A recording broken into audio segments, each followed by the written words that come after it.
experiences. Specifically, he is interested in understanding how these experiences can result in long-term changes to well-being and how they alter fundamental faculties of consciousness, such as a sense of time, space, and the self. So, asking big questions. He is the editor of Being Called and is currently working on a book called The Varieties of Spiritual Experiences, a 21st century update for Oxford University Press.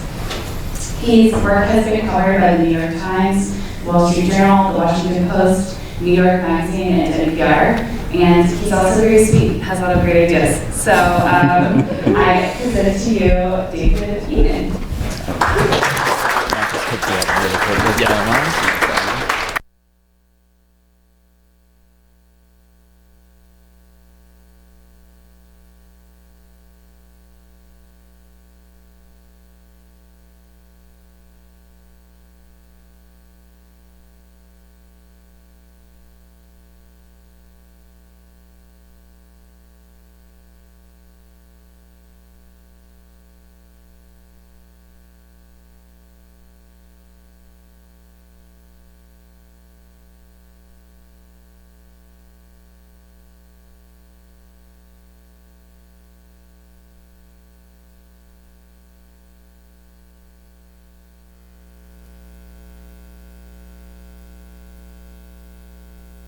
I do work at the Positive Psychology Center. It's right here at Penn, 37th and Market. We're always looking for help, and so if you're interested, please do come by. We have shared space for working and always looking forward to collaborations. I just want to thank the organizers. They're doing a great job. This club, I think, has a lot of promise to bring together researchers and just compile really good scientific, rigorous research on this topic. I only agreed to be involved if I could be the anti-Leary, and so I think that, as you'll see in this presentation, I very often give warnings, and this is very much not an endorsement of recreational use of these substances. A lot of what I'll talk about today is contained in this review paper. The Varieties of Self-Transcendent Experience is published last year. And so if you want to track down some of these references, it's all there. And then, as Margaret mentioned, I am working on a book on this topic, and that should be out at some point next year. And so I'm very much looking for feedback, positive or negative. And if you see any errors in what I'm talking about, I would love to have that brought to my attention. Okay, so here's today's trip, as it were. I'm going to talk a bit about experiences, and I think my major point throughout will be to position the psychedelic experience in a broader psychological framework, of which psychedelic substances are simply one trigger for. And so I'll talk a little bit about how psychologists look at this, some statistics about prevalence of this broader class of experiences with some attention to psychedelic substances as triggers, and look at the existing psychometric measures used in the psychedelic space, research space that is. Psychometrics are really my area of expertise, so I'll focus on that, and a new measure which a few different sites are currently using, and which I think has some advantages over existing measures. At least I'll try to argue that point. So, just so that you can align your prejudices against me accordingly, I always start off by saying that I am an agnostic, and that I got into this research from a spiritual type experience of my own. This started as an undergrad, lying in my dorm room bed, and this experience came on spontaneously. It started as like a feeling of heat in my chest, which eventually spread throughout my entire body. And at some point, a voice or a thought in my mind said, "This is love," at which point I went into my mind or out of my body into this boundaryless horizon that stretched all around me, and that feeling of love just reached the absolute boiling point. And after what was probably just a few minutes, but which felt like months or years, I opened my eyes and my body was laughing and crying at the same time. Very unusual reaction for me.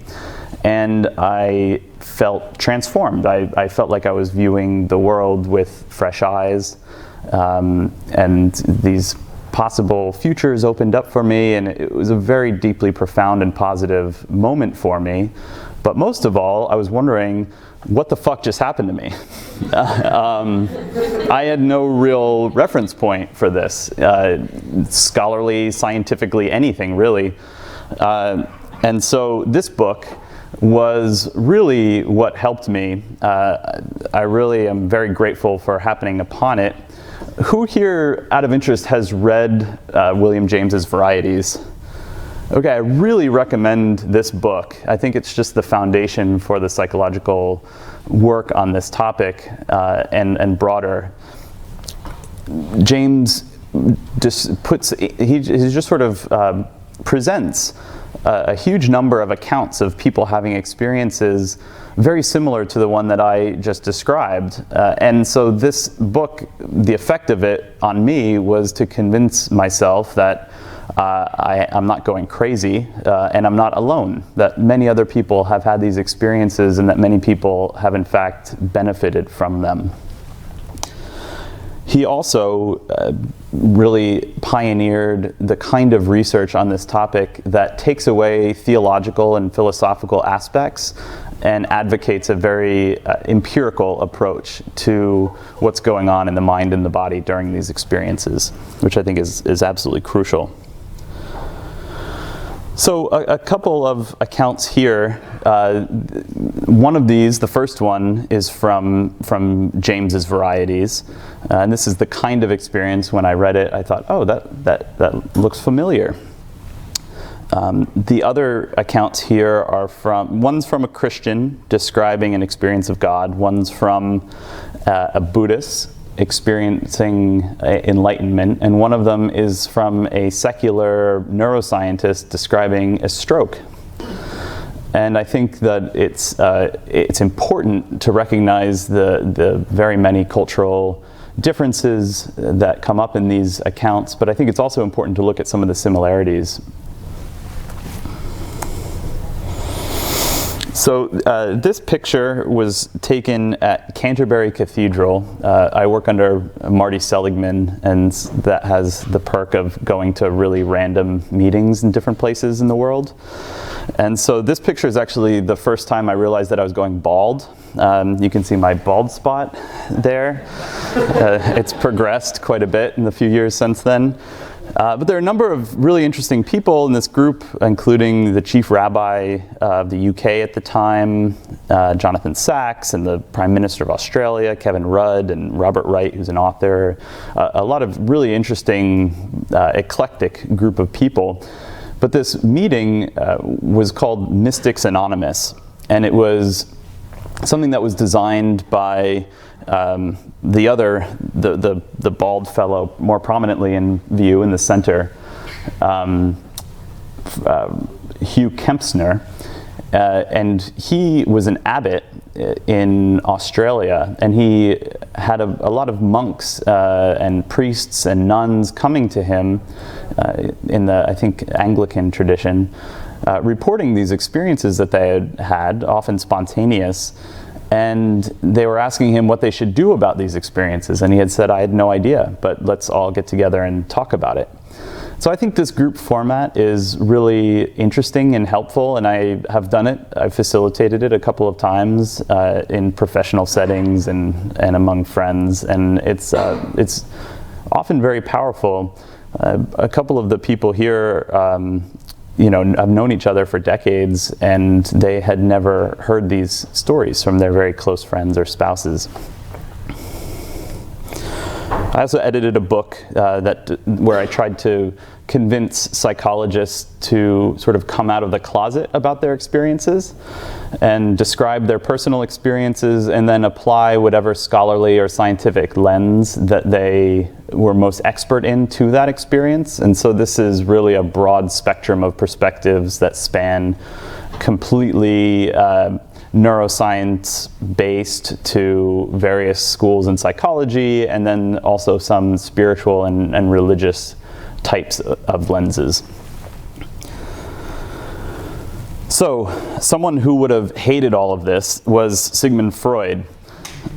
Freud was absolutely down on these experiences.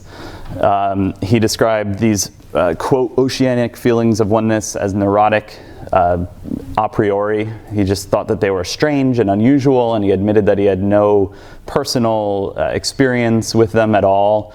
And so, he said basically these fit so poorly with our picture intuitively of psychology that they must be neurotic. And then he ventured an explanation, which is that these experiences are in fact memories of being in the womb breaking to the surface of awareness, which most psychologists and most people, I think, see as absurd. And there's a lineage in psychology wherein, from a purely theoretical perspective, these experiences are seen as pathological. There's an armchair here because this is purely theoretical. This is not based on gathering any kind of data whatsoever. On the other hand, we have the hero of this story, William James, who was very careful in his assessment. He did not provide a wholly positive account. He recognized the connection with psychopathology and sometimes the overwhelming and difficult nature of these experiences. But he gives a pretty ringing endorsement here. It's qualified, but he says we can experience union with something larger than ourselves, and in that union find our greatest peace. So, he's careful. He's not saying every time we have these experiences. He's not telling exactly what the experience is or what it's about on a philosophical or theological level. But he's saying that sometimes these experiences can be among the most important or powerful in one's life.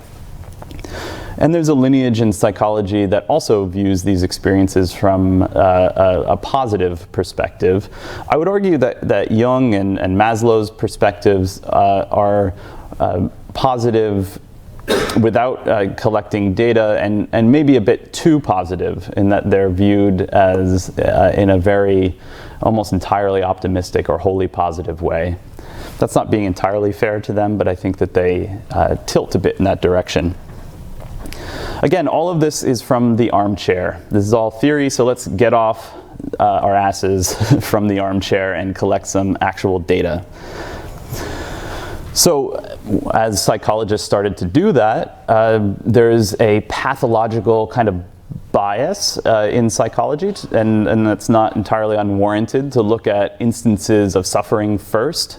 And so we have some various parts of the DSM. Actually, last summer I read the entire DSM cover to cover, and that doesn't sound as crazy as it might. It's actually a pretty good read. It's pretty interesting. It's relatively well written, and the kinds of accounts that I described and showed to you do show up in various places in the DSM, especially in the dissociative cluster, a few other places as well. So here's my advisor, Marty Seligman, who offers a positive lens. It's really just to promote looking at phenomena from the perspective of what these experiences or traits might add or how they might benefit us. So it's a complement to the important task of looking at the psychopathological side of things. David Lukoff, in a really important article, very sensibly describes that there's positive and negative aspects to these experiences, and then there are cases in which there are mixed elements. I think, though, what I would say is that this Venn diagram is a bit inappropriate in that it's even. And I think that really the psychotic or the negative experiences are surprisingly very rare compared to experiences that result in positive outcomes. And I have quite a bit of data to support that argument. I keep sort of hedging around what I'm calling these experiences, and psychologists and neuroscientists and scholars have called these experiences many different things over the years, starting with James calling them religious experiences, but even in the varieties, he says, you can call these things whatever you want, I don't care. And psychologists have really taken him up on that. At the bottom, you'll see self-transcendent experiences. That's my preferred label, and I will get a little bit more clear about what I mean by that. I prefer that label because there is some grounding in the psychological literature already on that topic, and I think that its connotation is pretty neutral. I don't think that it connotes religious, spiritual, or secular worldviews. I also think that the kinds of experiences that we're talking about are not in a class unto themselves, but rather exist on a spectrum with other relatively well-studied psychological constructs. Things like awe and love and flow and mindfulness, and these are all mental states. They all have several thousand citations and hundreds of articles examining them. So when we talk about peak or mystical experiences or self-transcendent experience, we shouldn't think that these are entirely alien to the mainstream contemporary psychological and neuroscientific literature. All right, so how common are these experiences? So let me just ask you. Here's a question. Have you felt at one with all things? Now, the way that these single item survey questions are usually distributed, you're given no context. So you're not allowed to say, well, what do you mean exactly by one, all things? So just applying your own meaning to this question, how many would say, yes, I've felt at one with all things, by a show of hands? All right, well, this is a very special group. It looks like it's kind of flipped here. But across about 7 or 8 samples in the US and the UK and the Middle East and East Asia, there's a pretty reliable finding. About 30% of people will affirm that statement. There's an interesting, I think there's an interesting interaction here with belief system. And so, you'll note monotheists tend to agree somewhat less than Hindus or pagans. And I think it's really important with these self-report questions to try to sidestep religious and spiritual connotations as much as possible. It's really hard to do. If you study monotheistic theology, some people read this question as a kind of heresy because you're not supposed to be totally at one with God, for example. So I kind of just leave that out there. It's a very tricky problem and one that more research needs to be paid attention to. We had people write about their experiences, and we found the linguistic features that most correlated with a high score on that item. And here are those linguistic features. And is actually highly predictive, and using or a lot is predictive of a low score, which is really bizarre to me. If any linguists have insight into that, I think that's interesting. And then you see LSD is down at the bottom there. Okay, how about this one? This is a Gallup item, so this was distributed to many more people. I've had a profound religious experience or awakening that changed the direction of my life. So for this one, with psychology, there's always this hindsight bias, where as soon as you see the answer, you're like, oh, of course, I knew that all along. But think for yourself, what do you think the percentage of people in the US who completely agree with this statement? So on a scale from 0 to 5, how many people do you think completely agree? So have a number in mind. And was it higher or lower than this? For me, I would have thought much lower. I mean, my prior was much lower than this. So this means that 1 out of every 3 people that you know have probably had some kind of dramatic, religious, spiritual, or self-transcendent experience of some kind. So I invite you to ask people that you know and see how many people have had these experiences. Because I think part of the reason why this seems so surprising is people tend, I think, not to talk about these experiences. So how many people do you think answered no to this? This is from a sample of about 2,000 people, so have a number in mind. So full 40% of people have never told anyone about their experience. They've only reported it and written about it on an anonymous survey. And I think what's going on here, I think there's a few things going on here, but I think one important thing that's going on here is that we have a Freudian hangover. I think the Freudian perspective has really still remained in the field of psychology and especially clinical domains, and I think the public as well.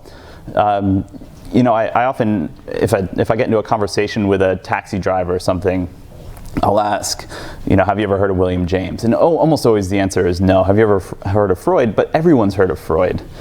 So this perspective, I think, is really insidious, and it's important that we take a Jamesian perspective, I think, rather than a Freudian perspective.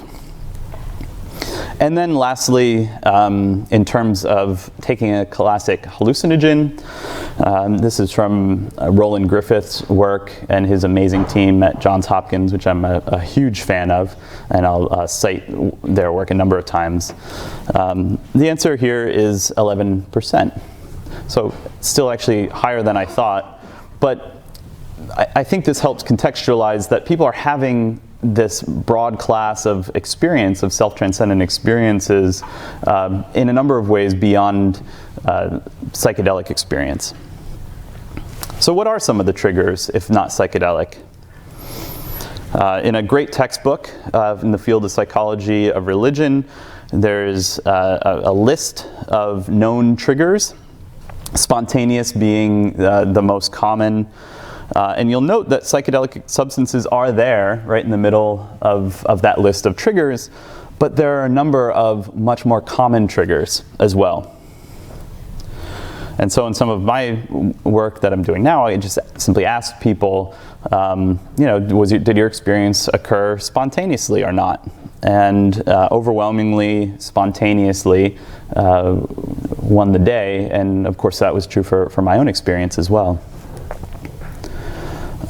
We asked people what was the trigger for your experience of, in this case, unity. Prayer. So here's an important part of having diverse members of your research team. So can anyone guess what other is in this case? You see other is the number 2 category. And this was put at the very bottom, and someone could select other and then fill in what they could write in something that was missing. So it was childbirth. And I had never experienced childbirth, and so it didn't occur to me to put that in. But that's a massive trigger for these kinds of experiences, and I think that deserves a lot of follow-up research. You'll note transitional period in life is a trigger. I think that deserves some follow-up research. And then things like being alone in nature, meditation, music. You'll note that there are both positive and negative triggers here. Trauma and depression are in there. And then you see psychedelic substance down about halfway down or so. There are some beginnings of laboratory models for self-transcendent experiences, albeit more subtle self-transcendent experience. So Barbara Fredrickson does loving kindness meditation in her lab, and they look at positive emotions. And Dr. Keltner studies awe. Richard Davidson brings monks into his laboratory and has them meditate. Here at Penn and Drexel, we're looking, we've been doing for several years now, mostly unsuccessfully, looking at non-invasive brain stimulation and targeting regions of the brain associated with self-transcendence. You could always put people into space. So a lot of astronauts describe experiences of unity or oneness that are sometimes transformative. There's actually a organization that I'm on the board for, Space for Humanity, that's trying to send people to space. This is obviously not a very scalable solution. Although this might be. So did you know that we have a VR laboratory here at Penn? It's a lot of fun and really interesting. And we are doing a study right now looking at trying to trigger awe and self-transcendence in virtual reality. So all of that is really just very subtle and sporadic attempts, I think, at modeling self-transcendence in the lab. I mean, Roland Griffiths and his team have done an unbelievable job just exploring this area. And so when you look at comparing psychedelic psilocybin to, here it's Ritalin, there's no question that there's a gigantic difference between the number of people reporting mystical experience, and most of the variance there on that scale, as I'll discuss later, is unity. So people are really just saying that they're having a unity experience there. Okay, so first caution, or I guess second caution. This is from Griffith's research. He presented here about a month ago, which was fantastic. And he described that in this survey of challenging psilocybin experiences, 11% reported putting themselves or others at risk of harm, which I think is unsettling. 3% needed medical help, and 10% reported adverse psychological effects. Okay, so this is doing it on your own. In the laboratory setting, however, none of the above, or at diminishingly small rates. All right, so it really seems like the set and setting matters tremendously, and their team has done a fantastic job of helping to mitigate these risks. And then HPPA, hallucinogen persisting perception disorder. This is something that's controversial, and there needs to be more research. It seems like there are certain clinical cases where this may be occurring, although it's very conflated by pre-existing conditions of other kinds. And so I think that there's more research needed there. The consensus seems that it's exceedingly rare, and particularly in clinical contexts, it's virtually unheard of in terms of the new research paradigm. So one thing we wanted to do was look at the difference between experiences that people have of unity out, from any trigger or from psychedelic experiences. And so we did a correlational study looking at this, and to our surprise, we found that the psychedelic group actually reported higher rates of unity and more positive impacts in things like purpose and spirituality and reduced fear of death. This was surprising to us. We thought that other triggers would result in more positive impacts. That was our hypothesis, but we saw that psychedelic experiences were a bit more positive. Roland Griffith's team has since sort of replicated and extended this research, and they did it much better than we did. So I invite you to check out that recent article that's coming out in PLOS One. To look at PERMA here, we asked some kind of preliminary exploratory questions. This is all retrospective self-report, so take it with a heaping helping of salt. But we asked people after your experience, did you feel more positive emotions? Did you feel more engaged? Did your relationships improve? Did you have more sense of meaning? Were you able to accomplish your goals afterwards? And to our really great surprise, these are massive correlations with experiences of unity. So, when you just look at the positive stuff, perhaps not surprisingly, people really seem to report a tremendous gain across all of these elements of well-being. Here is Griffith's group, where they did a double-blind crossover controlled design, and they find very strong findings looking at positive mood, boosted altruistic social effects, positive behavior changes, personal, how meaningful was the experience, how much did it change your sense of well-being or life satisfaction. These are really big effects. These are really big changes. And also note that this is 2 months after the experience. So this is 2 months after the experience, and they also replicated this at 18 months. So these are persistingly positive effects. And I think this is one of the most interesting slides in all of psychology for the past decade or so.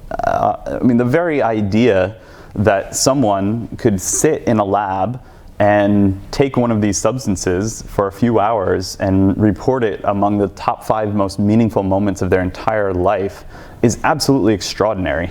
I think this is just an amazing psychological finding.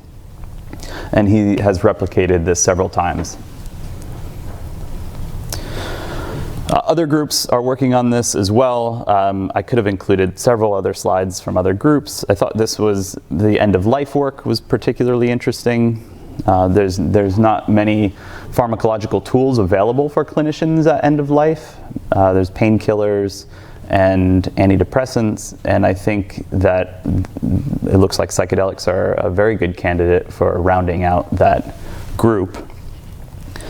And so for my, so I think William James really has it here.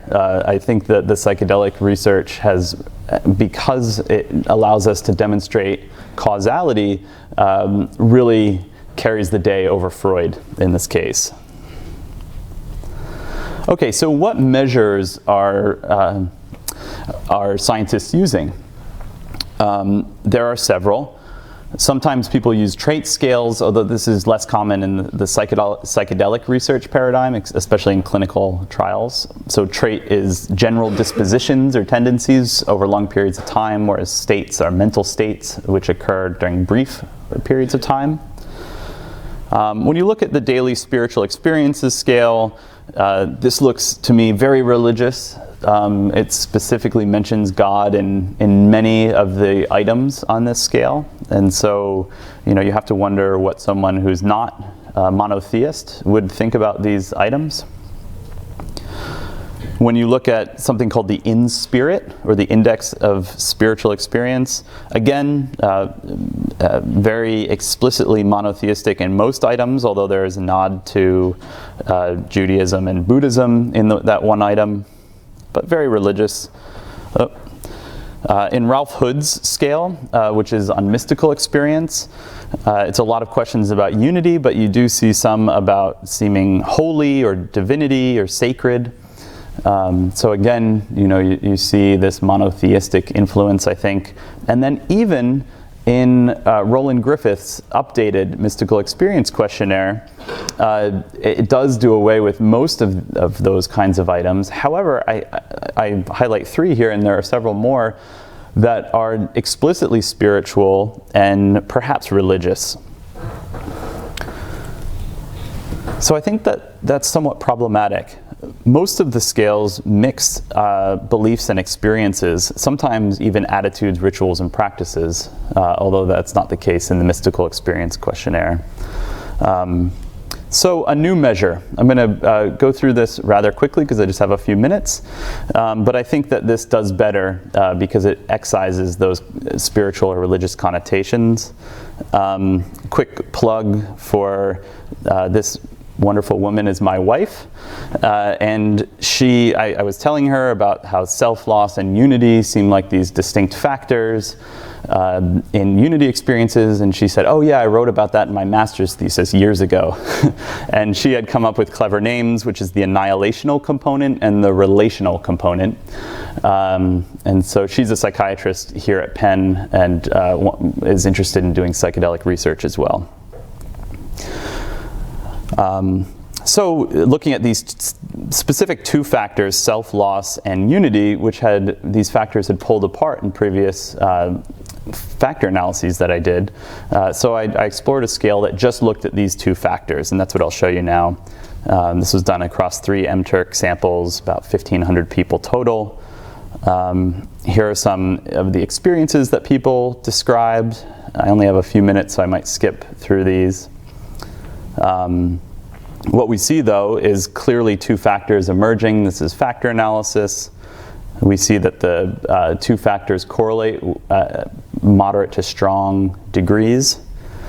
And then you see the important thing is that 0.750 at the bottom left. So it's almost entirely redundant with the mystical experience questionnaire, but is about a third as long and has no religious or spiritual connotations in it. And what's very interesting is that unity is moderately correlated with happiness and well-being, whereas self-loss is not at all. So I think that this is an important finding, and I haven't published on this yet, but I think when people talk about the psychedelic experience, some people prefer to talk about ego loss and other people prefer to talk about connectedness. And I think that the connectedness is actually doing almost all of the therapeutic work. I haven't published on this yet, but I do have an awe scale that has 2 sub-factors that are now being used in 3 different psychedelic studies that capture these dimensions of self-loss and unity. That's the awe experience scale. Again, a note of caution about I'm not condoning using these substances recreationally in this talk. But I do think that they're extremely powerful and important tools to explore the subjective realm, and that these experiences that we have are very hard to measure, but that they're very powerful, they're surprisingly prevalent, and they're deeply profound for those who have them. If you have had one of these experiences, we invite you to share them at our website, varietiescorpus.com. And thank you so much for your attention. What's that? Can you do 1 or 2 questions? Yeah.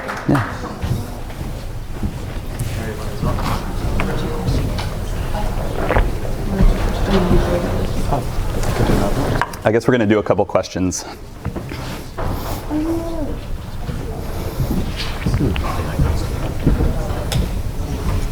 Alright, I might just need to be loud and shout it out. Oh no, it's working now. Nope. Okay. So you may have to shout. Oh, no, this works now. Would you mind if I pull up the next presentation while you answer a question? Oh, not at all. Thanks, David. Yeah. Hi, have you done any research on the relationship between near-death experiences and psychedelic experiences? I'm most interested in how the perception of time changes in both.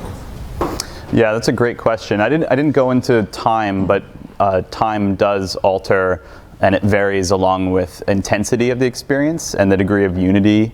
And so, interestingly, I mentioned really quickly the non-invasive brain stimulation work. The area that we're targeting, the right angular gyrus, is associated with social distance, temporal distance, and distance, spatial distance, all 3. And so it seems as if those things track with one another. So when you lose self, you also alter sense of time, and you also change your relationship with space. So In terms of near-death experience, we haven't surveyed people who have had those experiences, but I strongly suspect they would be captured by the self-transcendent experience scale. I don't think of near-death experience as its own category of experience. I think of it as a trigger of self-transcendence. Hi, great talk, thank you very much. I'm curious to know what you make of people with diagnoses like schizophrenia. I know, and that might not be your area of expertise, but like people who are kind of stuck in, I guess, this more spiritual state, and it's causing like huge obstacles to be able to kind of interact on a normal basis, and people are kind of stuck in their own kind of spiritual realm, I guess. Yeah, I mean, it's interesting. That's a good question for my wife. She works with psychiatric populations.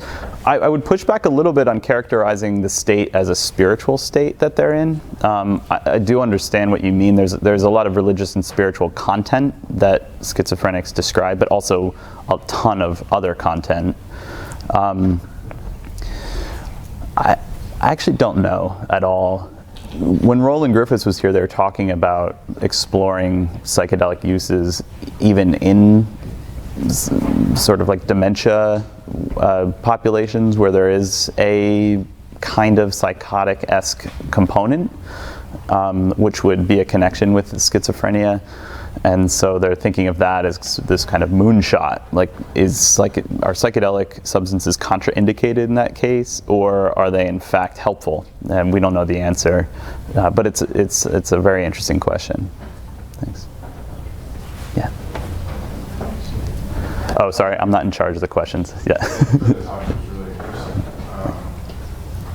I'm curious, what do you think the primary benefit of removing the spiritual language from the questionnaire is when people are interpreting these terms in many cases, like for instance, they're right up there before? Yeah, that's a great question. So I think the reason why it's important to remove it is the external validity problem when you look at other populations. So when you're looking at the normal population in the US, you have something like 70% Christian. So these items may not be problematic, but when you go to any other religion that's not monotheistic, you might have serious problems. And even with these mystical experience questionnaires, the factor structure doesn't replicate in Buddhist and Hindu populations, for example. And then particularly when you're looking at agnostics or atheists, they may well have had a very profound and powerful experience, but if God is in the question, they're going to say 0. So I think that basically what I'm trying to say is these items can interact with one's belief systems in unpredictable ways, and when you take that component out to whatever extent that you can, you get a measure that is more externally valid across a number of different samples. I do think, though, that it's important to measure this religious and spiritual component because so many people do report it. It just might be important to separate it out.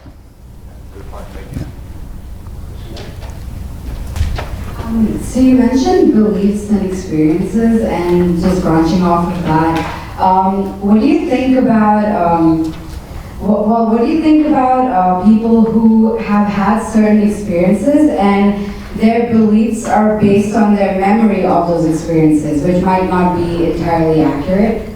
I don't know if that makes sense. Yeah, it makes total sense. So yeah, a lot of my research relies on retrospective self-report. So we're asking people, hey, remember that experience that you had 2 years ago? Can you answer these questions about it? There's a lot of problems with that. But the new research that's happening where people are taking psychedelic substances in the lab, you're only asking them to remember, hey, remember that thing that happened to you an hour ago? Can you report about that? That seems like not very problematic. And then when we compare the two, we see a huge amount of overlap between people reporting a couple hours ago versus a couple years ago. And so that gives us some confidence in the inferences we can draw. Yeah. Any other questions? All right. Thanks so much, everybody. Appreciate it.